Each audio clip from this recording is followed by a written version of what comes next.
आचार्य इस YouTube channel पर मैं धर्मेंद्र आचार्य आप लोगों का स्वागत करता हूं। आइए आज हम लोग जीव विज्ञान के एक महत्वपूर्ण सब टॉपिक पर विचार विमर्श कर रहे हैं और सब टॉपिक का नाम है ब्लड, रक्त, जिसको हिंदी में हम लोग रक्त या रुधिर कहते हैं। तो आज हम लोग रुधिर रक्त पर चर्चा करेंगे। पहले सामान्य परिचय लेते हैं रुधिर का। रुधिर के सामान्य परिचय की बात करें तो रुधिर एक तरल संयोजी उत्तक है। रुधिर क्या है? ब्लड क्या है? एक तरल संयोजी उत्तक है। कई बार ये प्रश्न पूछे गए हैं कि रक्त क्या है? उत्तर देना है कि तरल संयोजी उत्तक है। दूसरा, मानव के शरीर में रक्त को अगर देखा जाए तो यह 5 से 6 लीटर के बीच में, और एवरेज निकालेंगे तो 5.5 लीटर लगभग पाया जाता है।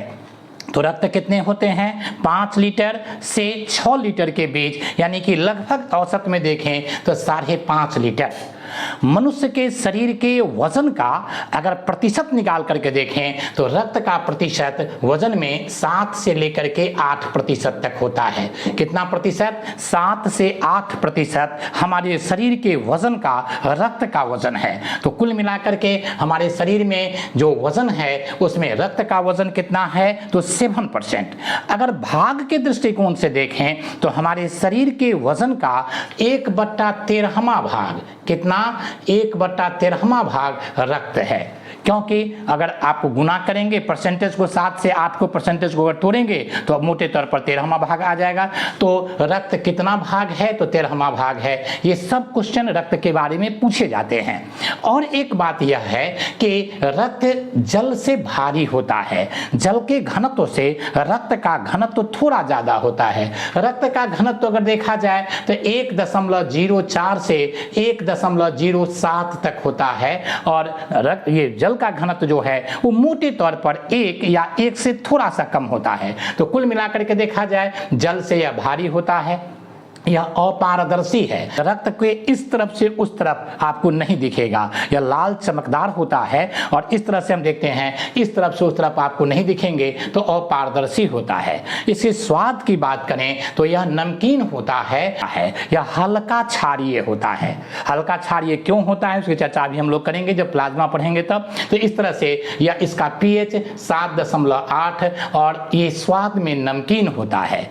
चिपचिपा होता है। रक्त जो है वो चिपचिपा होता है और इसकी श्यानता 4.7 होता है। इसकी श्यानता कितनी होती है? विस्कोसिटी 4.7। आप देखेंगे तो शहद की श्यानता सामान्यतः सबसे ज्यादा होता है, और अलकतरा की श्यानता देखेंगे तो और ज्यादा होता है। कमरे के तापमान पर तो जम ही जाता है, शहद कम से कम जमता नहीं है। तो इस तरह से, लेकिन इसकी श्यानता ये 4.7 होती है, और इसमें ग्लूकोज जो होते हैं वो लगभग रक्त में देखा जाए तो 5 ग्राम पाया जाएगा। ग्राम के दृष्टिकोण से पूरे रक्त में 5 लीटर में देखेंगे तो 5 ग्राम के लगभग में एक चम्मच, छोटे चम्मच से इसमें ग्लूकोज होते हैं। और अगर देखेंगे तो मिलीग्राम डेसी लीटर में इसे व्यक्त किया जाता है, जो मोटे तौर पर काफी कम होता है। ये काफी कम होता है। इसकी चर्चा हम लोग आगे करेंगे जब रक्त के बारे में विस्तार से पढ़ेंगे। रक्त में 2 भाग अगर हम बांटें तो पहला प्लाज्मा और दूसरा रक्त कणिकाएं।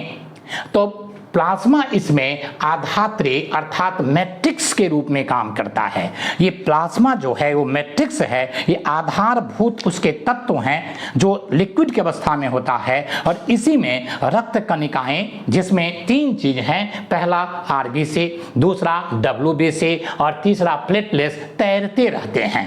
तो इसी आधात्री मैट्रिक्स में, जो प्लाज्मा रूपी मैट्रिक्स है, उसमें रक्त की कणिकाएं तैरती रहती है।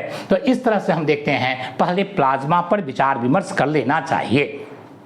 तो आइए इसी भूमिका के साथ हम लोग प्लाज्मा पर विचार विमर्श करते हैं। प्लाज्मा पर विचार विमर्श करें तो रक्त का सबसे महत्वपूर्ण भाग प्लाज्मा है। सबसे महत्वपूर्ण इसलिए कि इसी प्लाज्मा में रक्त कणिकाएं, जिसे लाल रक्त कणिकाएं, श्वेत रक्त कणिकाएं या प्लेटलेट्स कहते हैं, वह तैरते रहता है। पहली बात। दूसरी बात, अगर प्रतिशतता के दृष्टिकोण से देखें तो रक्त में प्लाज्मा की प्रतिशतता जो है वो 55% है।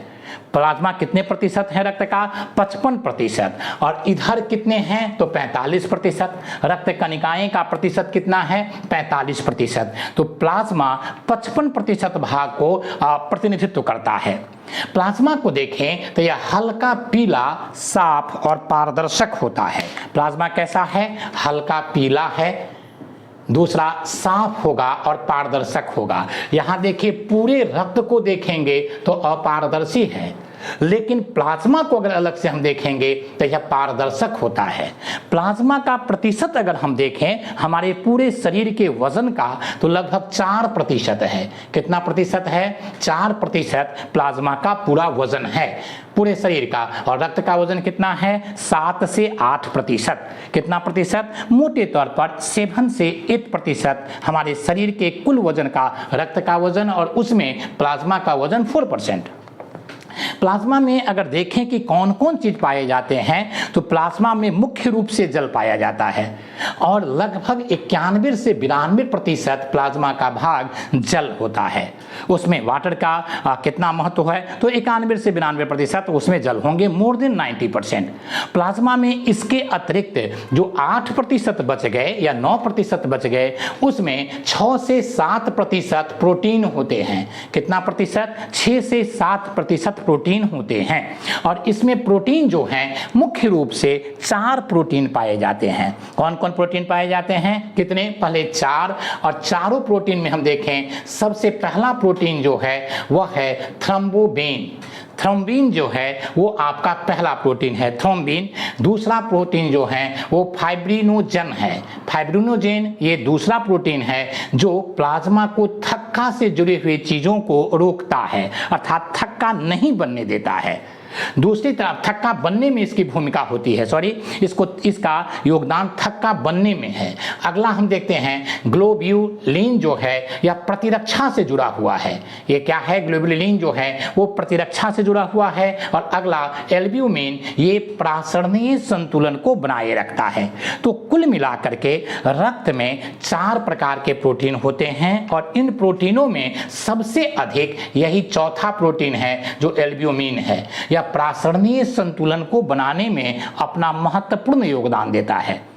प्रासरणीय संतुलन का अर्थ यह हुआ, आप लोग जानते होंगे, ऑस्मोसिस एक प्रक्रिया है जो झिल्लीदार चीज़ों में होता है, और इधर से द्रव को या गैस को, विशेष करके द्रव को, लिक्विड को जो है वो इधर से उधर जाने में अपना योगदान देता है। तो प्रासरणीय संतुलन को बनाने में एल्ब्यूमिन जो है अपना महत्वपूर्ण योगदान देता है। क्वेश्चन आ सकते हैं। अगला ग्लोब्यूलिन जो है वो प्रतिरक्षा तंत्र में योगदान देता है। और तीसरा आपको फाइब्रिनोजेन जो हैं वो रक्त के थक्का बनाने, स्कंदन में अपनी भूमिका को निर्वहन करता है। और प्रोथ्रोम्बिन जो हैं यह भी इसी से जुड़ा हुआ है। ये सारे प्रोटीन जो हैं वो यकृत में बनते हैं। प्रश्न आ जाएंगे कि प्लाज्मा से जुड़ा हुआ ये चारों प्रोटीन कहाँ बनते हैं? तो ये लीवर में बनता है। कहाँ बनता है? लीवर में बनता है। अब प्रोटीन से बाहर निकल करके हम आए तो प्लाज्मा में लवण भी पाए जाते हैं, और लगभग 1% के बारे में अगर हम देखें तो मोटे तौर पर आप कह सकते हैं, एक्यूरेट बोलेंगे तो 0.9%, लेकिन 1% पाए जाते हैं लवण। और इसमें सोडियम के लवण, पोटेशियम के लवण, मैग्नीशियम के लवण, मैग्नीज के लवण, सोडियम बाइकार्बोनेट, ये सब आपको NaCl, नमक, ये सब पाए जाते हैं। और इस तरह से रक्त का जो अम्लीय प्रभाव है उसको यह जितने लवण हैं वो खत्म कर देता है और हल्का क्षारीय बना देता है। और इस तरह से रक्त का pH 7.4 जो आपको दिख रहा है वो इसी लवण के कारण ही रक्त के pH 7.4 हल्का क्षारीय हो गया। जो नमकीन दिख रहा है कि पूरे रक्त का जो स्वाद नमकीन है उसका मूल कारण यही लवण है जो प्लाज्मा में पाए जाते हैं। तो प्रश्न पूछे जाएंगे कि कौन कौन से लवण पाए जाते हैं, किस किस के लवण पाए जाते हैं। जैसे सोडियम क्लोराइड प्रमुख हो गया, जो नमक जिसको हम लोग कहते हैं, उसका पोटेशियम का, मैग्नीशियम का, मैग्नीज का, लोहा का, इस तरह से हम देखते हैं इन सब के लवण, बाइकार्बोनेट, सोडियम बाइकार्बोनेट भी पाए जाते हैं। ये सब इसे अम्लीय के प्रभाव को खत्म करके हल्का क्षारीय बना देता है, pH इसका 7.8 हो जाता है। इसके अतिरिक्त हम देखें तो इसमें प्लाज्मा में प्रतिजामन भी पाया जाता है। प्रतिजामन को अगर हम देखें तो प्रतिजामन को अंग्रेजी में कहते हैं एंटीकोएगुलेंट। एंगुलेंट। तो ये एंटीकोएगुलेंट जो हैं ये प्रतिजामन, ये हेपरिन नामक प्रतिजामन इसमें पाया जाता है। हेपरिन की विशेषता होती है कि यह रक्त को रक्त वाहिका में जमने से रोकता है। रक्त वाहिका में अगर रक्त जम जाए तो समस्या हो जाएगी, इसीलिए रक्त वाहिका में यह जम नहीं सके, इसके लिए इसमें प्रतिजामन जैसे चीज़ें होती हैं जो हेपरिन है। तो इस तरह से आप प्लाज्मा की भूमिका देखिए कि अगर हेपरिन न हो तो रक्त वाहिका में जमेंगे, क्लॉटिंग हो जाएगा, और क्लॉटिंग होने के बाद क्या होता है सो तो आप जान ही सकते हैं।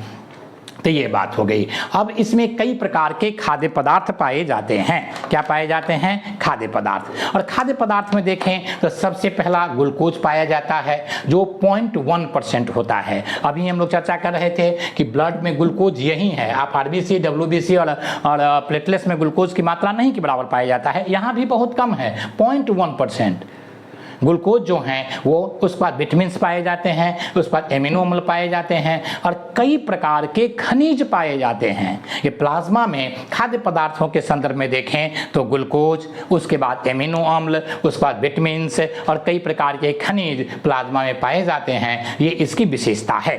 इसके अतिरिक्त प्लाज्मा में कई प्रकार के एंजाइम पाए जाते हैं। ये भी आपसे पूछ ले जाएंगे कि एंजाइम क्या होता है।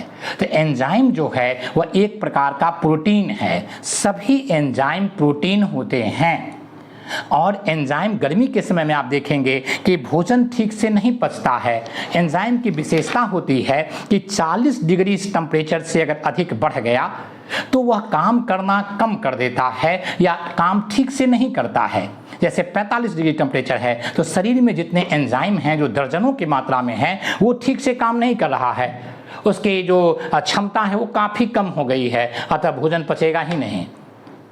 ठंडा में भोजन पचता है क्योंकि टेम्परेचर 40 डिग्री से कम होते हैं। तो प्लाज्मा में 5 प्रकार के एंजाइम, कई प्रकार के एंजाइम हैं जिसमें 5 प्रमुख हैं। पहला लाइपेज एंजाइम है, दूसरा एंजाइम हम देखते हैं डाइएस्टेज एंजाइम है, तीसरा ग्लूकोलेज एंजाइम है, और अगला प्रोएजेज एंजाइम है, और अगला ऑक्सीडेज एंजाइम है। ये आपको 5 एंजाइम यहाँ पर विद्यमान हैं जो चीज़ों को पचाने में योगदान देता है। ये प्लाज्मा की मुख्य विशेषता है। प्लाज्मा में कई प्रकार के गैस हैं। सबसे पहले तो CO2, उसके बाद ऑक्सीजन, उसके बाद नाइट्रोजन। तो ये सब गैस प्लाज्मा में पाए जाते हैं। उत्सर्जी पदार्थ के संदर्भ में देखें तो इसमें यूरिया, उसके बाद अमोनिया, यूरिक एसिड, ये सब उत्सर्जी पदार्थ के रूप में प्लाज्मा में विद्यमान होते हैं। यूरिया का सूत्र याद होगा आप लोगों को कि CONNH2 अमोनिया का NH3, यूरिक एसिड, ये सब उत्सर्जी पदार्थ के रूप में ब्लड में पाए जाते हैं। और इन्हीं चीज़ों को छानने का काम कौन करता है?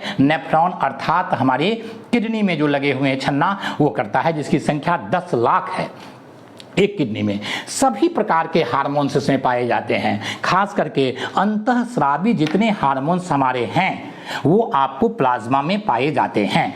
इसके अतिरिक्त देखें तो खनिज एवं आयन भी यहाँ पाया जाता है, जिसे हम लोग पहले कर चुके हैं, जैसे कैल्शियम प्लस, जैसे सोडियम Na+, उसके बाद मैग्नीशियम Mg++। तो ये सब आपको खनिज इसमें पाए जाते हैं। तो कुल मिलाकर के जो 55% भाग प्लाज्मा का है, इस प्लाज्मा में जो रक्त का 55% भाग प्लाज्मा है, उस प्लाज्मा में 92% लगभग पानी होते हैं।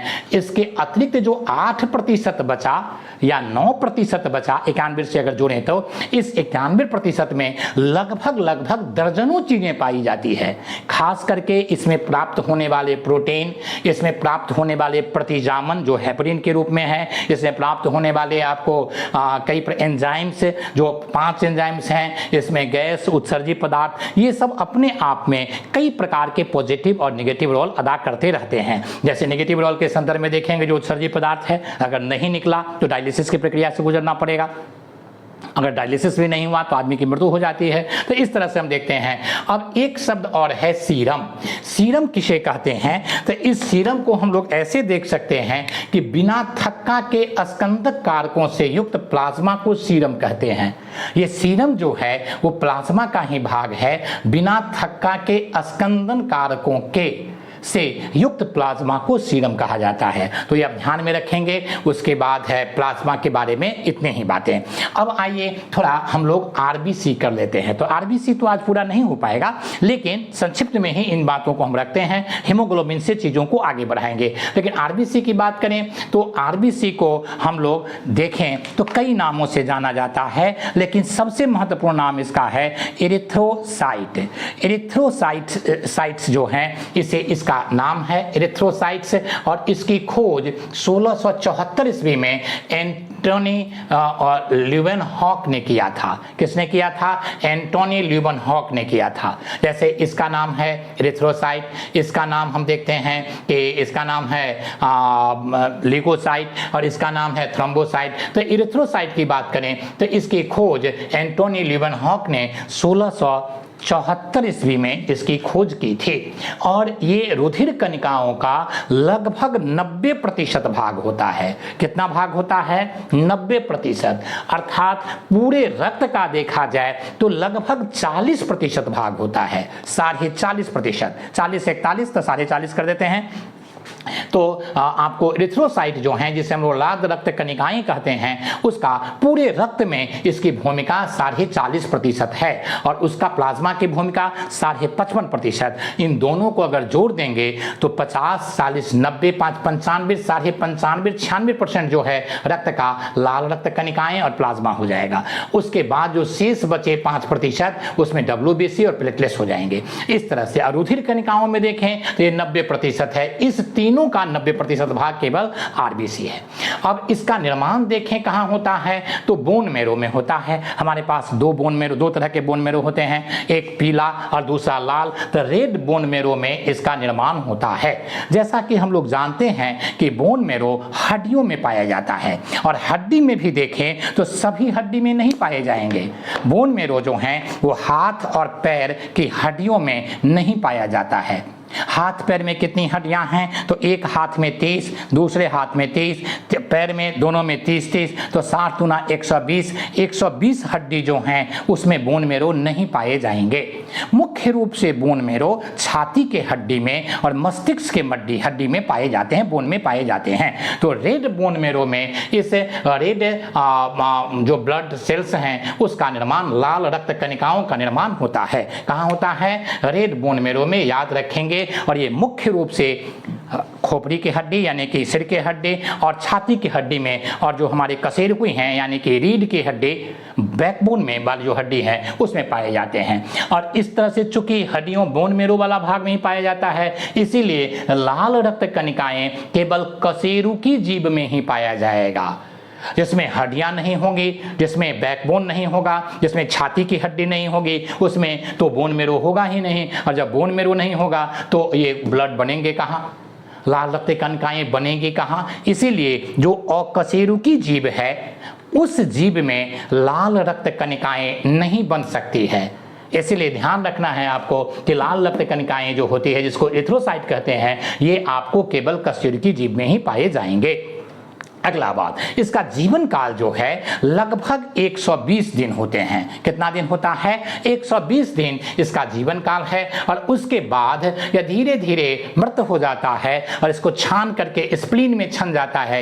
इसीलिए आरबीसी का कब्रिस्तान स्प्लीन को प्लीहा को कहा जाता है, अंग्रेजी में स्प्लीन को कहा जाता है, जो हमारे डाइजेस्टिव सिस्टम यानी पेट में पाया जाता है। तो इस तरह से हम देखते हैं कि आरबीसी का कब्रिस्तान प्लीहा है और जीवन काल इसका कितना है? 120 दिन। उसके बाद अगर मनुष्य में देखा जाए तो प्रति मिलीलीटर में 40 से लेकर के 60 लाख तक, कितना? 40 से लेकर के 60 लाख तक यह पाया जाता है। महिलाओं में थोड़ा कम, लगभग 48 लाख, और पुरुषों में लगभग मोर देन 54 लाख यह पाया जाता है। एवरेज निकालेंगे तो 40 से 60 लाख तक प्रति मिलीलीटर या मिलीमीटर में, तो लीटर ही ठीक रहेगा, ये पाया जाता जाता है।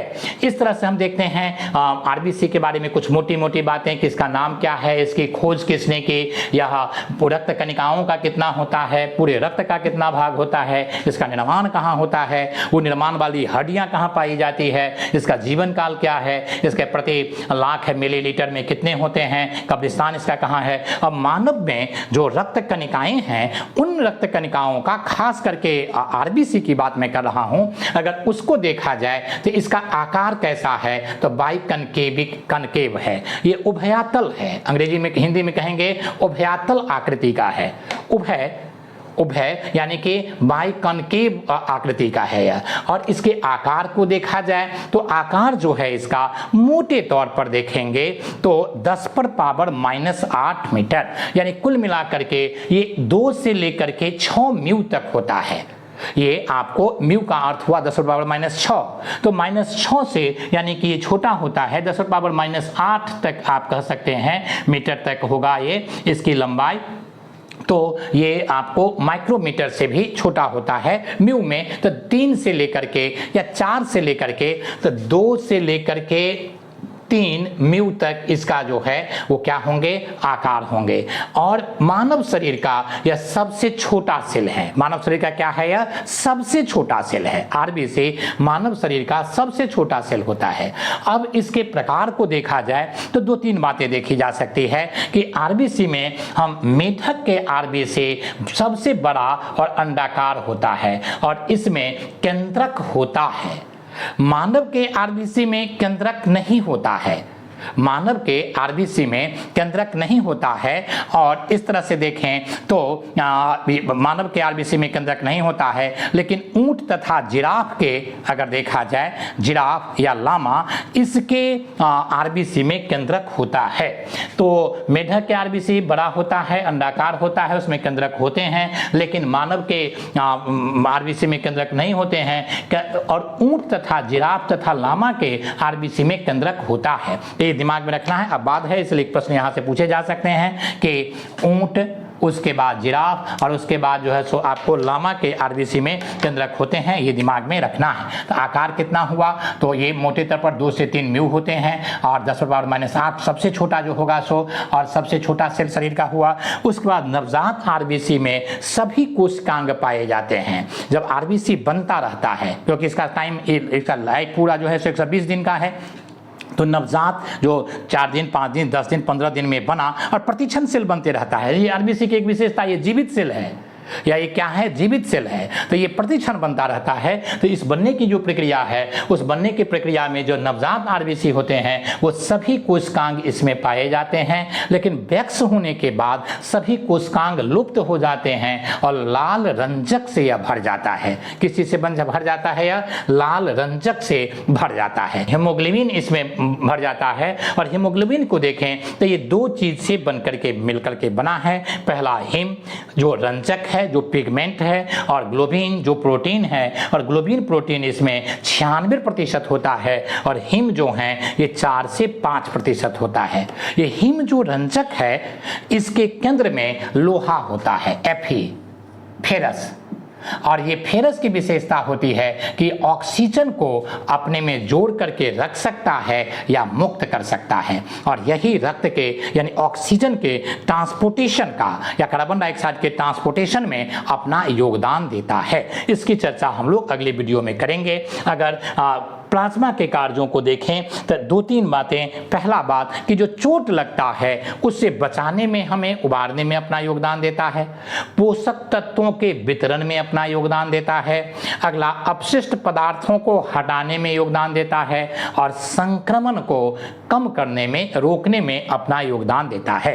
तो प्लाज्मा के 4 कार्य, पहला चोट लगने के संदर्भ में वो आपको जो है सो बचाएगा वहां से। दूसरा, जो पोषक तत्व हैं उसको शरीर के भिन्न भिन्न भागों में पहुंचाने में अपना योगदान देगा।